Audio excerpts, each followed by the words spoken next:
بسم الله الرحمن الرحيم الحمد لله رب العالمين وصلى الله على سيدنا محمد وعلى آله وصحبه وسلم اللهم علمنا ما ينفعنا وانفعنا بما علمتنا وزدنا يا مولانا بفضلك وصلى الله على سيدنا محمد وعلى آله وصحبه وسلم آمين.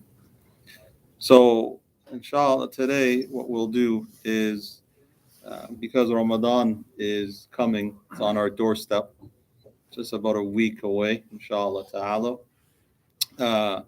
We'll do a review of some of the fiqh, some of the jurisprudence matters that is pertinent to Ramadan from one of the fiqh book of Imam Quduri. Imam Quduri is one of the old classic traditional scholars that wrote about rulings associated with particular Abu Hanifa, but we'll cover some of the other differences among some of the scholars of jurisprudence concerning Sawm. So he starts off, and we'll start right here, al-Sawmu. What is Sawm, by the way? What is fasting? So one of the, for every matter that is spoken about in the books of fiqh, the definition is very important, because once you have and you are concise, or that the definition is known, then everything thereafter becomes clear. Sometimes there's differences in the books of fiqh. Sometimes there's differences because the definition is not agreed upon. The definition of a term or the definition of a terminology is not agreed upon. So if you trace the differences back, the differences then lie upon the definition that is given itself. So to alleviate this issue, what most of the scholars of fiqh, most of the scholars of jurisprudence have done, and what they do is that they define the terminology before even speaking about the subject matter at hand. So this subject matter at hand is Sawm. So how do the ulama define Sawm, fasting? They say huwa imsaku an al-akli wa sharb wa jima' niharan ma'aniya. So they said that fasting is imsak, withholding from eating and drinking and relationships with one's spouse in the daytime hours with intention, with an intention. So what do you need to order to fast, or to be, if someone is fasting, that one is abstaining from eating anything, drinking anything, having relationships with one's spouse in the daytime hours, once one has made the intention that one is going to fast. When akala sa'im aw shariba aw jami'a nasiyan lam yuftir. So he says that if a person eats or he drinks something or he has relationship, forgetfulness, out of forgetfulness that he's fasting, lam yuftir, he does not break his fast. He does not break his fast. So if someone in Ramadan, you see someone eating, see someone drinking something in the daytime hours, then perhaps they have forgotten. If they have forgotten, then that person has not broken their fast. Now, something that I'll cover now, and we'll say this, is what if you saw someone in Ramadan in the daytime hour that you knew was fasting and he took something to eat or he's drinking something? Should you remind him or not? Should you remind him or not? You never remind someone. As they're eating something or drinking something, you should never remind them that they're fasting. Why? Why? Because if they are eating something and they're going to swallow something, or they have liquid in their mouth they're going to swallow, once you remind them that they're fasting and they swallow, they have broken their fast, knowing that they were fasting. They will have to do qada. You now burden them with a qada.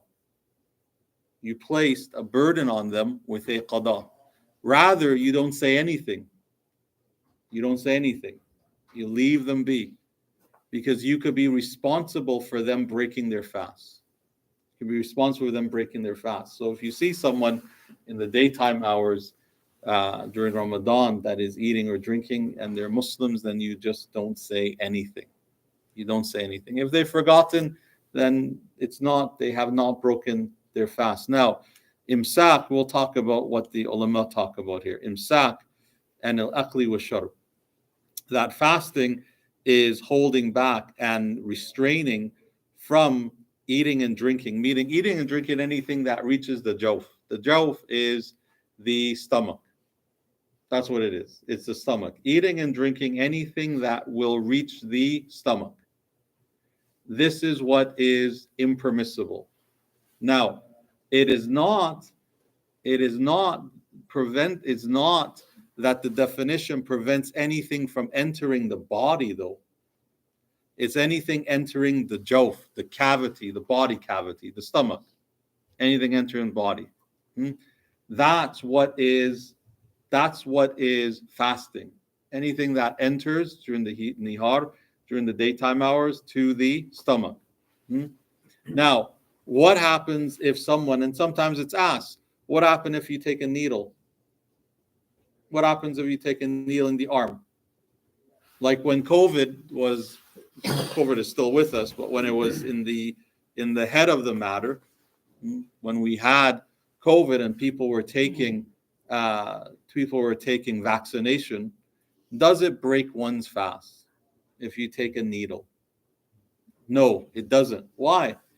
Because the medication is not going to where? The stomach. It is not going into the stomach. So a needle does not break the fast. A needle does not break the fast unless it's a needle that will provide nourishment to the stomach. Then it will break the fast. If it is, then it will break the fast, like IV will break the fast. And this is what the ulama have said. An IV line will break the fast because it brings nourishment to the body. Bring nourishment to the body. So this is imsak. So then he talks about the hadith that the Prophet ﷺ was asked about someone who had eaten while they forgot, and the Prophet ﷺ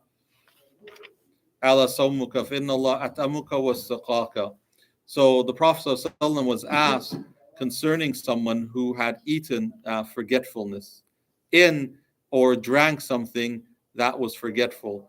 So the Prophet ﷺ says that, no, continue your fast. That verily Allah has fed you and has given you something to drink.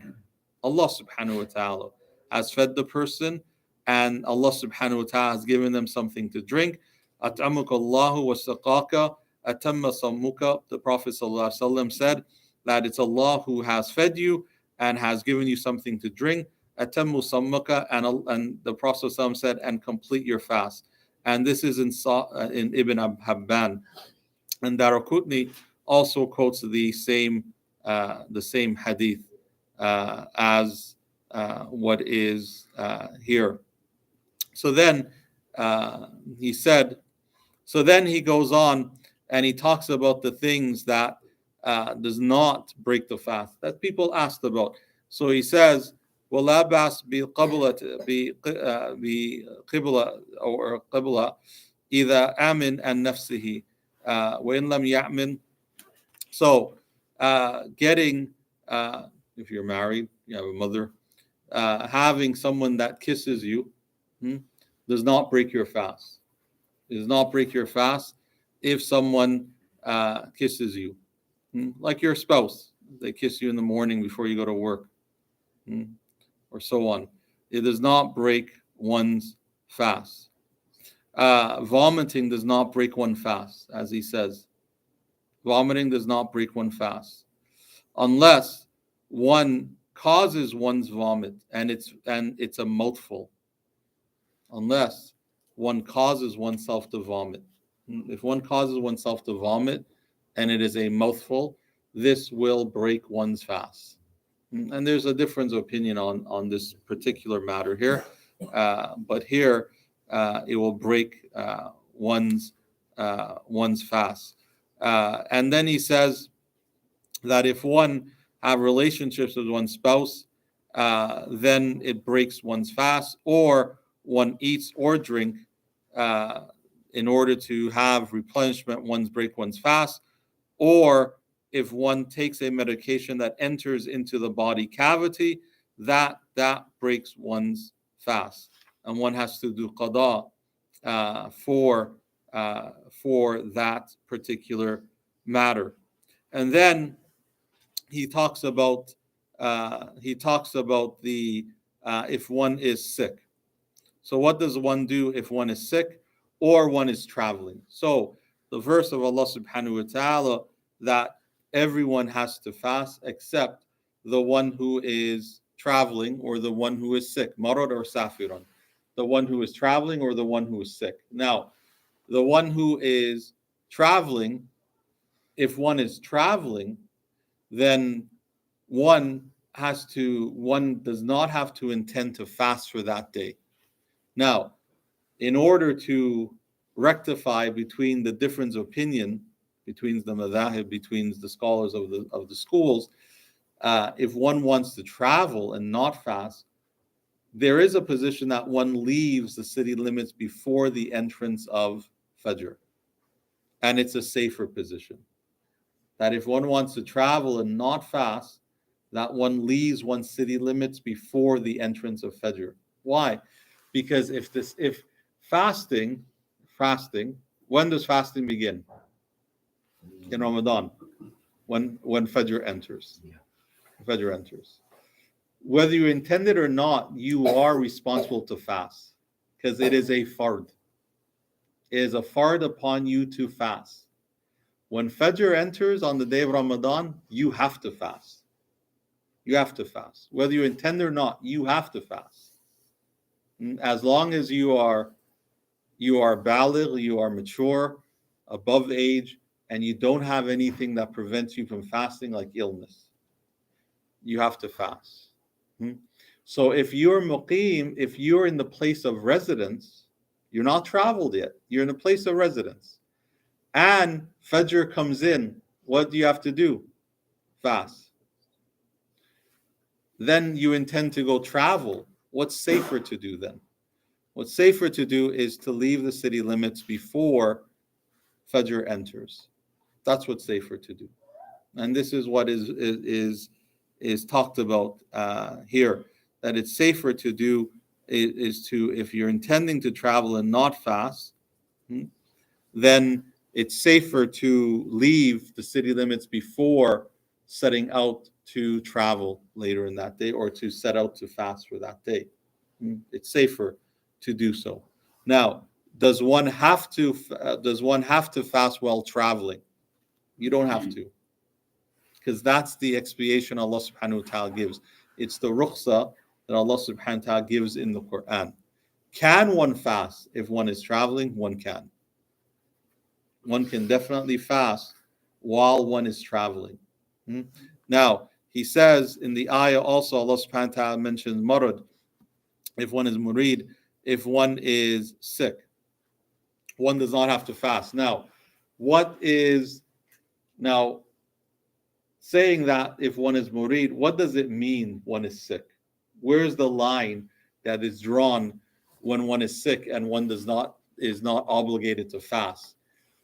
There is a definition for it. And the definition for it is this, is that if one is sick and fasting will either do one of two things. Fasting will either delay your recovery, the fasting that you will do will delay your recovery from that sickness, or it will get you to be worse. Your sickness will increase or become worse. Then you do not have to fast. Then you don't have to fast. But if the sickness that you have, if you call it a sickness, if you're sick and it does not, your fasting will not delay the recovery or will not worsen your sickness, then you should fast. So for instance, someone wakes up and they start coughing. You start coughing. Would fasting delay the recovery from it? Maybe not. Would it get worse if they fasted? Perhaps not. So that's the line. That's the line. And if you want to know if someone is ill and they want to know whether they can fast or not, they don't ask a person of knowledge. They don't ask a person of knowledge. Who do they ask? A medical doctor. They ask a Muslim hadiq, Muslim mu'min. They ask a medical, skillful, knowledgeable doctor. That's who they ask about whether they should fast or not. Sometimes the question is asked if someone is pregnant, if a woman is pregnant, can they or should they fast?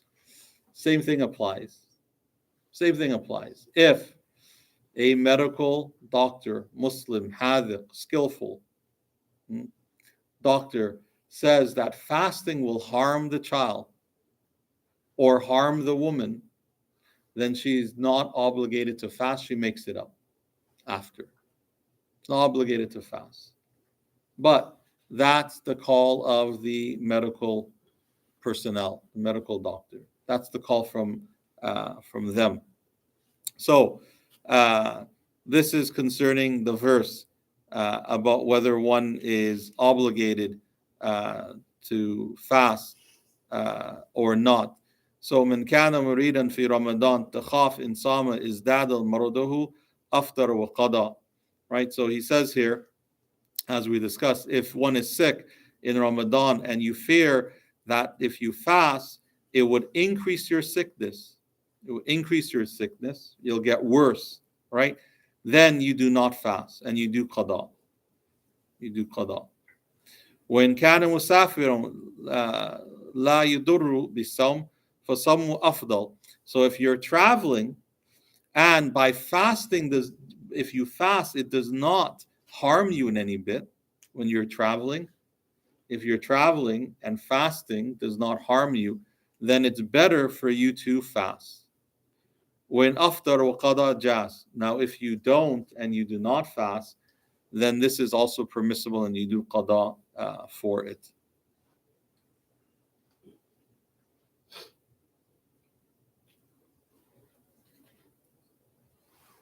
So then he says, when mata murid aw musafiru wa huma ala halihima lam yalzamuhum al-qada.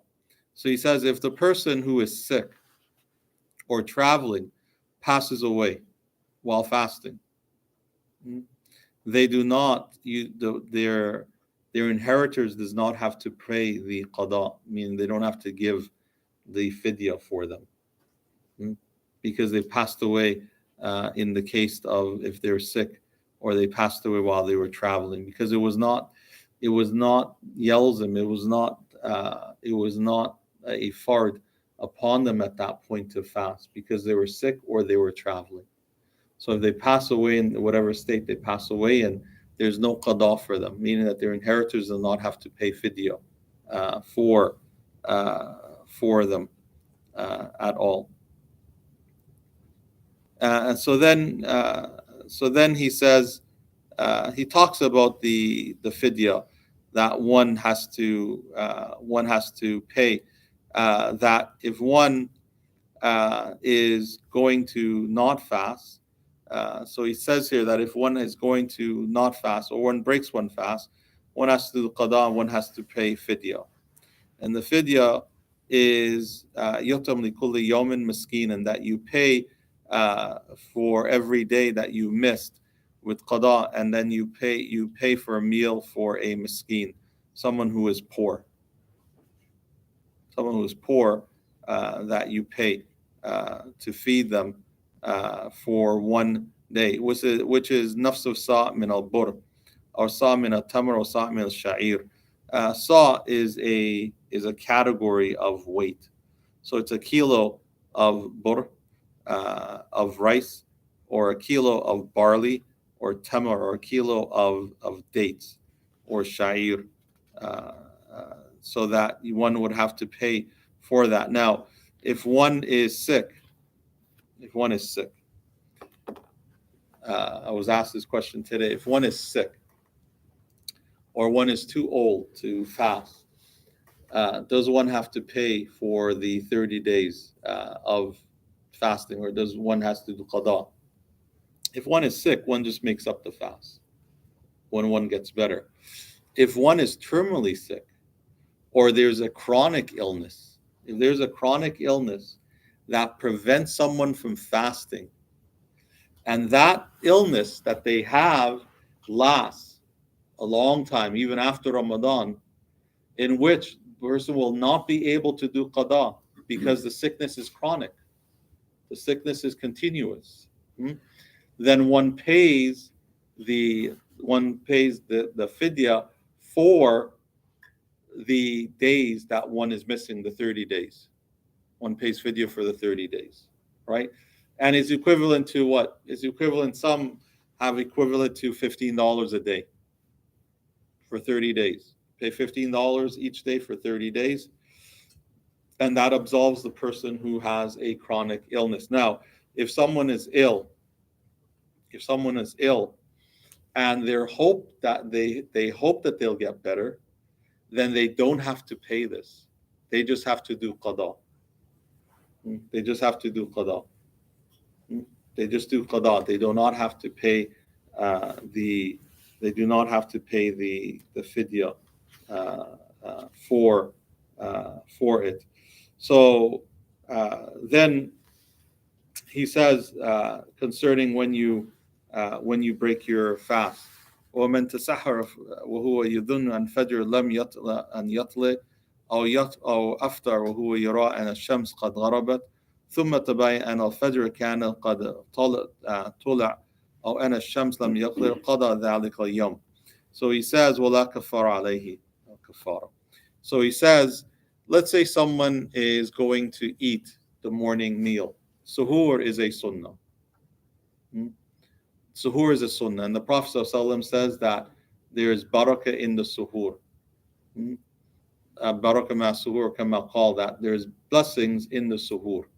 There's a tremendous blessing in taking suhoor, even if it's a sip of water or a date. There is the blessing of fulfilling the sunnah of the Prophet ﷺ in taking suhoor in the morning before the entrance of Fajr. Now, this masila is that, let's say someone is someone is eating suhoor, and they believe that Fajr has not entered. They believe Fajr has not entered. Or they're going to take iftar, and they believe that Maghrib the sun has set. They believe that the sun has set, so they started eating. Or they kept eating in the morning thinking that Fajr has not entered. Then it became clear to them that Fajr did enter while they were eating. It became clear to them that Fajr did enter and they were still eating. Or they broke their fast earlier than what they thought. They thought Maghrib came in and it didn't, and they broke their fast. What do? They do qada. They do qada, and there's no kafara, because they thought that Maghrib was in, or they thought that Fajr didn't come in, so they kept eating suhoor. They have to do qada, but there is no kafara. There's no kafara on it. There's no kafara for the one who are in this category.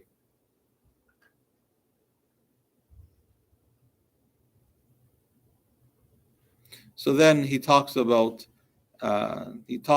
the this ruling. ومن رأى هلال الفطر وحده لم يفطر وإن كان بالسماع علة لم تقبل في هلال الفطر إلا شهادة رجلين أو رجل امرأتين وإن لم يكن بالسماع علة لم يقبل الشهادة جمع كثيرا بقى العلم بخبرهم. So he says about the concerning this also, that whoever sees the hilal in order to end the month of Ramadan, sees him by himself. One person sees the crescent of Shawwal, meaning the month after Ramadan, for Ramadan to end, and he sees him by himself. Lam yuftir, he does not break, or he continues fasting the next day.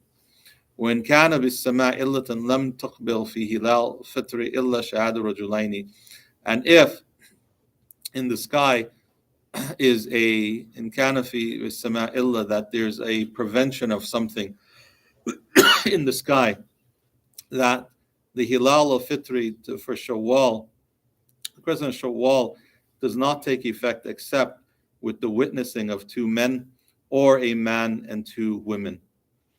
And if, however, in the sky there is nothing that prevents you seeing the crescent, like it's not cloudy, there's no clouds in the sky, then in order for Shawwal to be called the crescent of Shawwal, a lot of people have to see it. A lot of people have to see it. Lots of people have to see it in order for it to be accepted. In order for it to be accepted. So those are the fiqh rulings concerning Sawm, fasting. Those are the fiqh rulings. The Prophet ﷺ, there's other hadith concerning suhoor. There's other hadith concerning iftar, like the hadith that the one who helps someone to break their fast at iftar time, at Maghrib time, gets the reward similar to the reward of the one who is fasting, without diminishing the one who fasted any rewards. So the Prophet ﷺ, and this is the benefit of giving food to people to break their fast, is that you get the one who gives food for a faster to break their fast at Maghrib time gets a similar reward of the one who's fasted. You get a similar reward. And this is the blessing and the reward of helping someone break their fast at iftar time, or giving someone to eat something, even if it's a date, even if it's water. If you give someone something to eat to break their fast at Maghrib time, you will get the reward similar to the person who is fasted. You get a reward similar to the person who's fasted. If you're fasting, you get the reward as if two people have fasted. That's the reward that you're going to get. So there's a tremendous reward for those who are fasted and those who help others to break their fast. There's a tremendous reward from Allah subhanahu wa ta'ala for it. A tremendous reward from Allah subhanahu wa ta'ala. May Allah subhanahu wa ta'ala help us and guide us and forgive us. That's the end of the chapter on Sawm. There is a chapter on Ittikaf, which we'll do next week, inshallah ta'ala. This chapter on Ittikaf, on doing Ittikaf in the mosque on the last 10 days of Ramadan. Inshallah ta'ala, we'll cover it next week, inshallah ta'ala. Is there any questions? Yeah. I had a question on Shaban, not about Ramadan. Yeah. I asked this question to the Sheikh. The question was that I didn't know that in the last 15 days you can fast. So you can or can't? You can't. So I didn't know that, and I fasted this Monday. And people told me, my friends and everybody, that you're not supposed to fast because it's the last 15 days. And there's a different opinion on it. There's a different. The question is that can you fast the last half of Sha'ban? There's a different opinion on it because of a opinion, and I believe there's some inkling of a hadith I don't recall, but that you would have to fast one of the days of the first half of Sha'ban in order to fast the second half of Sha'ban. But I believe there's an ikhtilaf. I believe there's a difference of opinion about this particular ruling.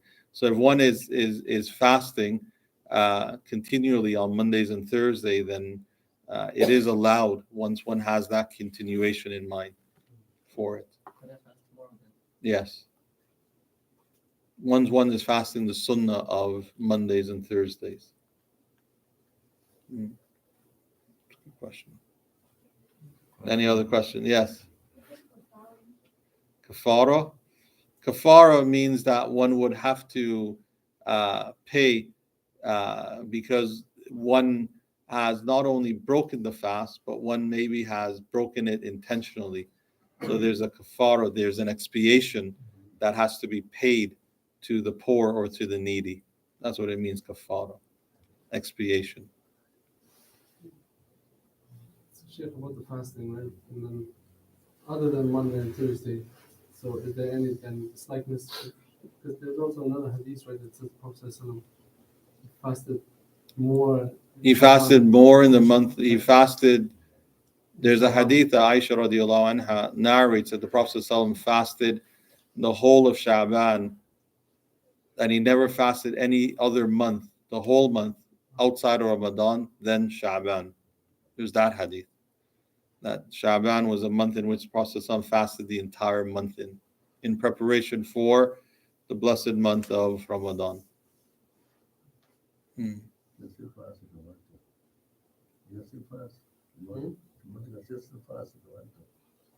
I'm asking for someone else, not for me. Yeah, that's fine.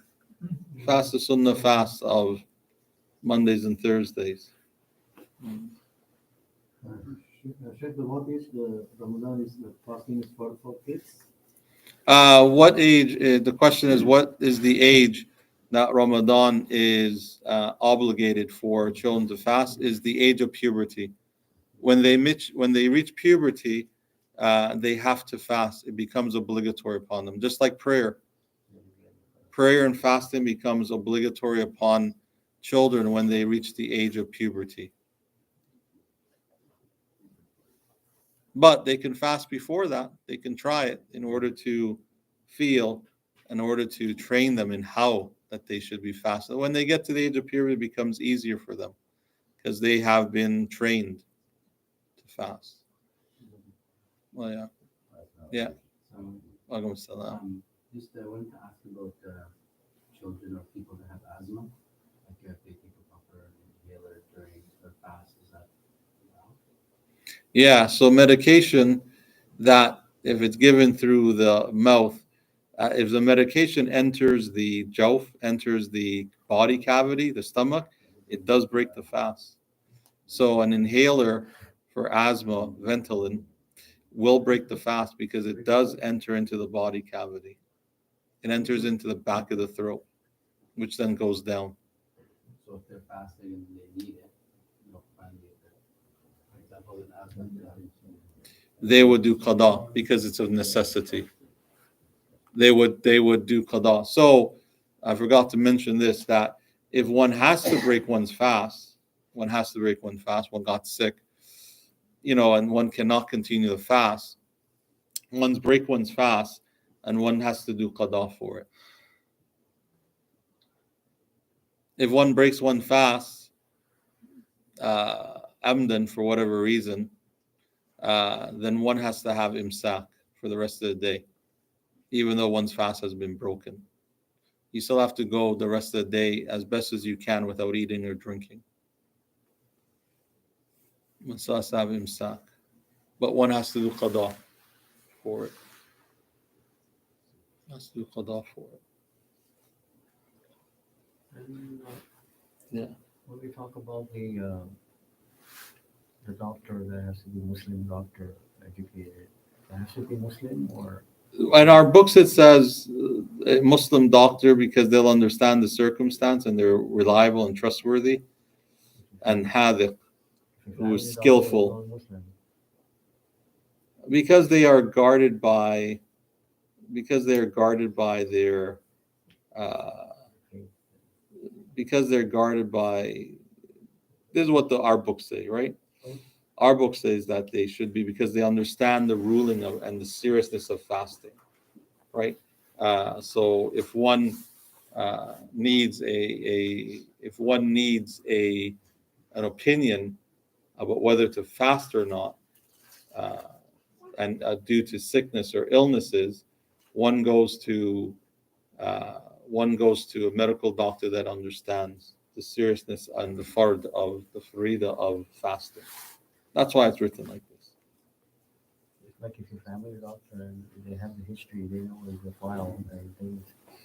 Yeah, I guess because they're guarded by their oath that they take to give you wise and proper decision, then this would be acceptable as long as they follow their oath of skillfulness and knowledgeableness of their patient.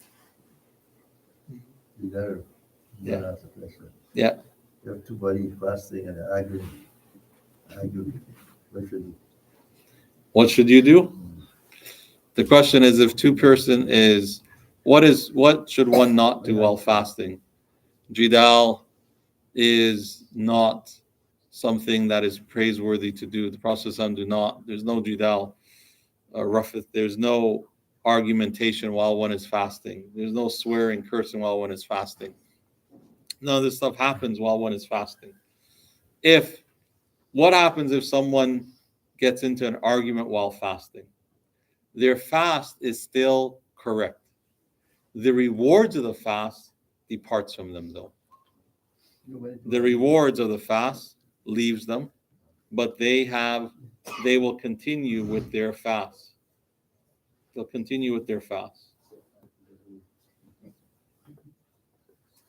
Just say I fasted. Yeah. But when I fasted, stop the deal. Yeah, so what do you do if someone tries to get into arguments? They say, brother, I'm fasting, or sister, I'm fasting. And walk away, yes. Just say I'm fasting and walk away. Or else you will be, if you get into it, you can lose your rewards of the fasting day. You can lose your rewards of the fasting day. Any of the sins committed during your fasting, like backbiting, ghibah, namima, tail-bearing, and so on and so forth, you will lose your rewards of that fast. You'll lose it. You have to make up. No, you don't make up for it. What if you say that I will see you after Eid?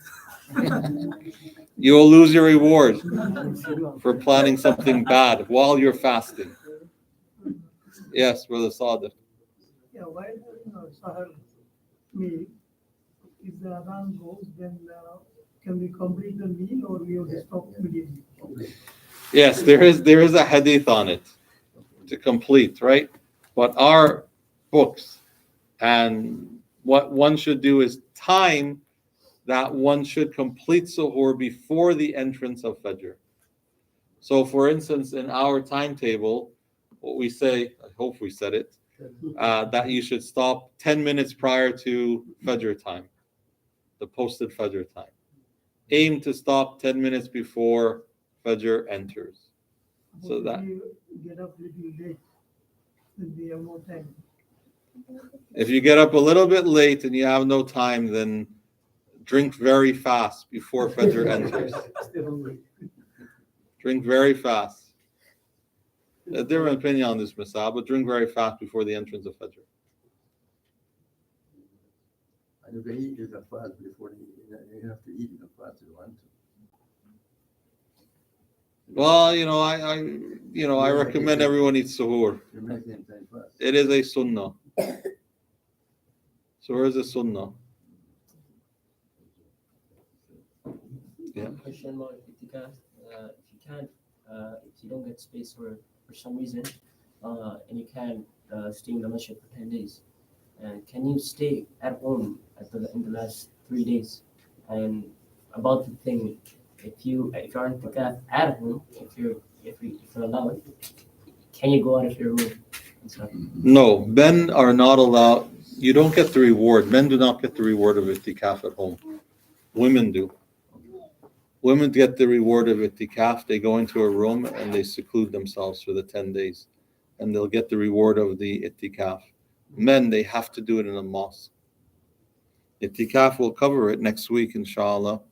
That for itikaf, for men, one has to intend to do it in a masjid. And a masjid that have 5 daily prayers. Not a musalla. It is a masjid that has been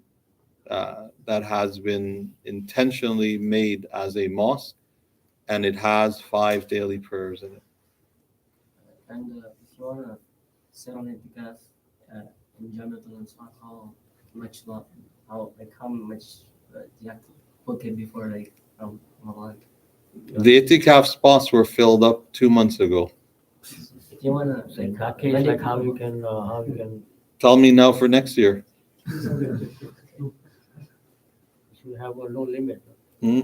You have a low limit. No? We have to have a limit. Every mosque has a limit. Every masjid has a limit. It's goes with the space that they have. It's like going for Hajj. Yeah. There's a question about the when we do the feed the poor, it has to be Muslim, or it can be any non-Muslim. In Ramadan or outside Ramadan? In Ramadan. Feed the poor? It's like with kafara. Oh, kafara. Yeah, it has to be Muslim.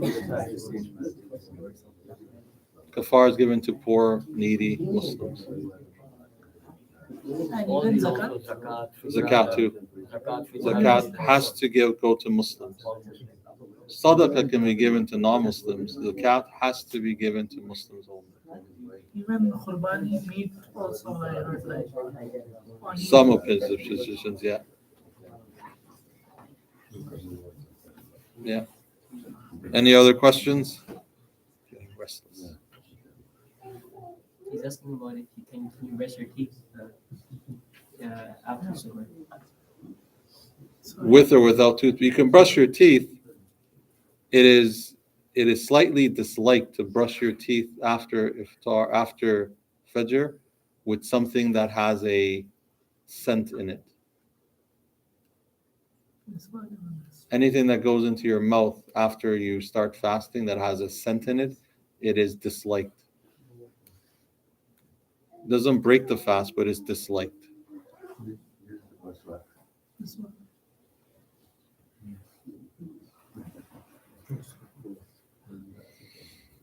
It is slightly disliked.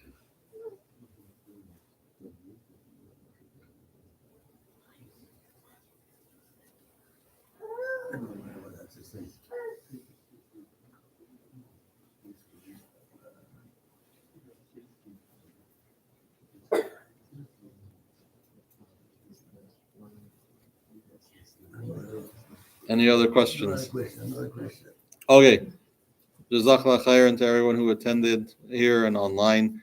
Inshallah ta'ala, next week, Wednesday, we'll do ittikaf, and we'll take up some questions on fidya, on the zakat al-mal or zakat al-fitr at the end of Ramadan. Inshallah ta'ala. Subhanaka alhamdulillah, shadu an la ilaha illa ant, nastaghfiruka wa natubu ilayk, wa sallallahu ala sayyidina Muhammadin wa ala alihi wa sahbihi wa sallam. Ameen.